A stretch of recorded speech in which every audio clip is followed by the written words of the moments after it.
जय हिंद। मैं assistant professor are के विश्वा और आप देख रहे हैं केएमटी क्लासेस में आप सभी का स्वागत है।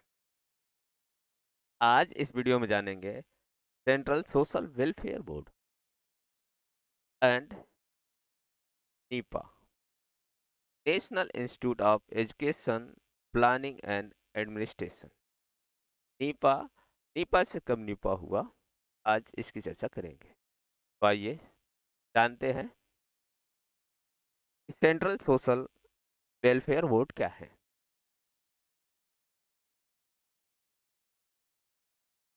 केंद्रीय समाज कल्याण बोर्ड। केंद्रीय समाज कल्याण बोर्ड की स्थापना वर्ष 1953 में हुई। 1953 में इसका मुख्य उद्देश्य शिक्षक की आवश्यकताओं एवं कार्यक्रमों का मूल्यांकन। सेंट्रल सोशल वेलफेयर बोर्ड है, इसकी स्थापना 1953 में किया गया और इसका मुख्य उद्देश्य शिक्षक की जरूरतें, उससे संबंधित जो उसकी आवश्यकताएं हैं और उसकी जो कार्यक्रम हैं, उन कार्यक्रमों का मूल्यांकन। यह समाज की आवश्यकताओं की पूर्ति के लिए समाज कल्याण संस्थाओं की स्थापना जगह जगह पर करता है। यह बोर्ड की आवश्यकताओं के अनुसार अनुदान भी उपलब्ध कराता है, यानी जो जैसा बोर्ड होता है उसकी जो जरूरतें होती हैं उन जरूरतों के अनुसार में उसे फंडिंग की व्यवस्था करती है। यह बोर्ड समाज सेवा, जो समाज में चल रहे समाज सेवी संस्थाएं हैं, उन संस्थाओं के कार्यों में भी समन्वय स्थापित करता है। केंद्रीय समाज कल्याण बोर्ड का मुख्य उद्देश्य समाज कल्याण संस्थाओं का उपयोगी बनाना है, यानी कि समाज में जो कल्याण कर रहे हैं संस्थाएं हैं संबंधी उन संस्थाओं को और अधिक उपयोगी बनाना तथा विभिन्न क्षेत्रों में आवश्यकता अनुसार इनकी स्थापना करके समाज की प्रगति करना। जहाँ पे जैसी जरूरतें हैं वहाँ पे उस तरह की संस्थाओं का भी समाज के हित में कार्य कर रही ऐसी संस्थाओं का निर्माण करना, संस्था खोलना, ताकि समाज की प्रगति हो सके। केंद्रीय समाज कल्याण बोर्ड के जो कार्य हैं वो इस प्रकार है, निम्नलिखित है। नंबर एक, विभिन्न संगठनों तथा समितियों में समन्वय स्थापित।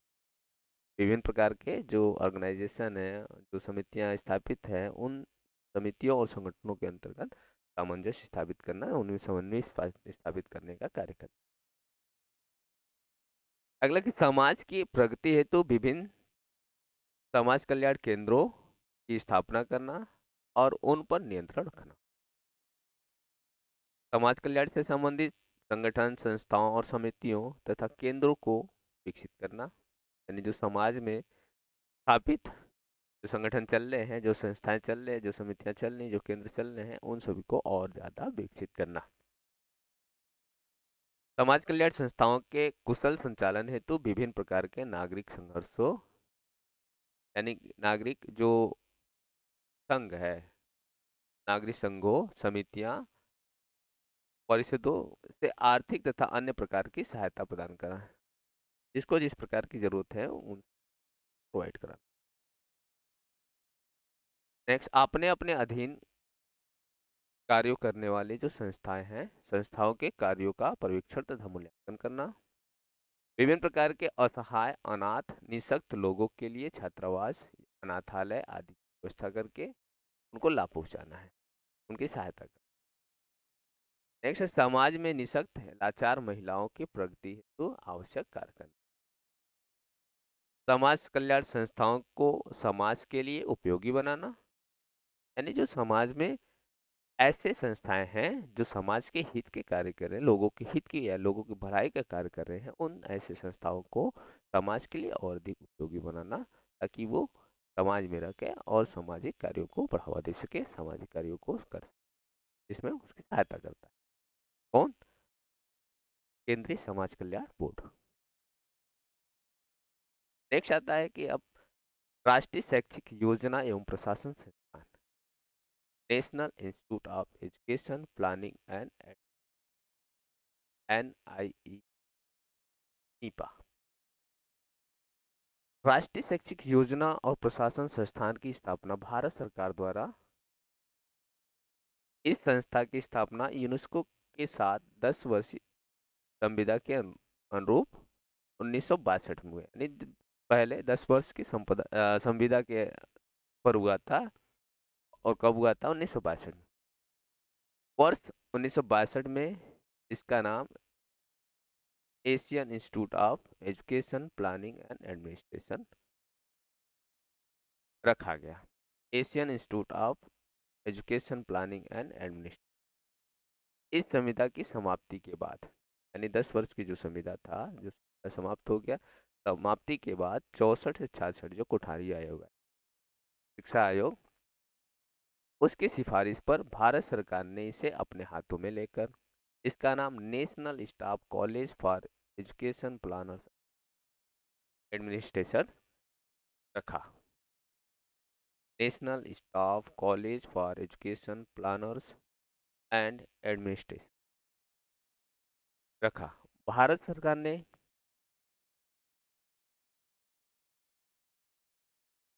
वर्ष 1979 में एक बार पुनः इसका नाम बदलकर national institute of education planning and administration रखा, नीपा। नीपा फिर पुनः वही नाम रख दिया, कब? 1979 में। तो इस कार्यकाल तो इसका कार्यालय जो है नई दिल्ली में स्थापित की गई, नई दिल्ली में स्थापित थी, स्थित है। तो वर्तमान में इस संस्था को विश्वविद्यालय स्तर का दर्जा प्राप्त हुआ। वर्तमान में जो ये संस्था है, इसको विश्वविद्यालय का दर्जा प्राप्त है।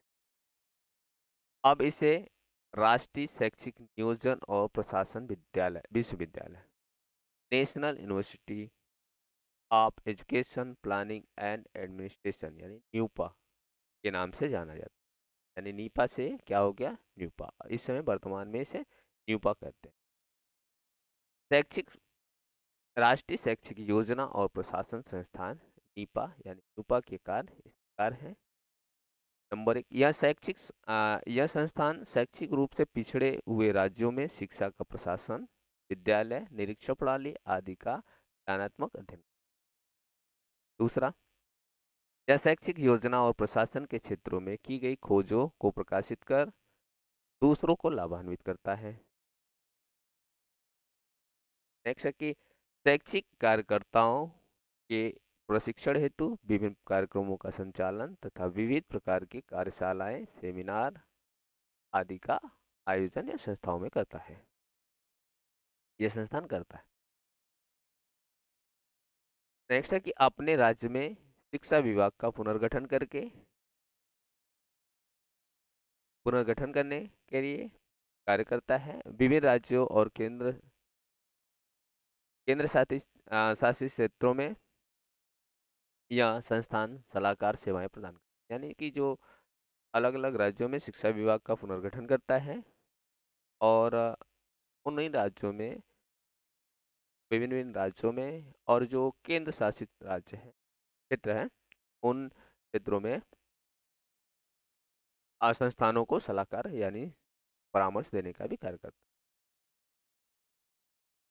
यह संस्थान शैक्षिक योजनाएं और प्रशासन से संबंधित अनेक पत्र पत्रिकाएं, शोध, रिपोर्ट और पुस्तकों का भी प्रकाशन करता है। यह संस्थान विदेशी शिक्षा कर्मचारियों के लिए भी प्रशिक्षण कार्यक्रम संचालित करता है। यह संस्थान विभिन्न राष्ट्रीय संगठनों जैसे यूजीसी, NCERT, SCERT, योजना आयोग, केंद्रीय विद्यालय संगठन, प्रौढ़ शिक्षा निदेशालय आदि के सहयोग और उसके साथ साथ घनिष्ठ संबंध भी रखता है। आज हमने जाना सेंट्रल सोशल वेलफेयर बोर्ड और national institute of education planning and administration, Nipah, जो वर्तमान में न्यूपा के नाम से जाना जाता है। आज इसके बारे में चर्चा की। नेक्स्ट वीडियो में नेक्स्ट टॉपिक के साथ। आप इस चैनल पे नए हैं, पहली बार देख रहे हैं, तो लाइक सब्सक्राइब शेयर कमेंट करके ज़रूर बताएं। धन्यवाद।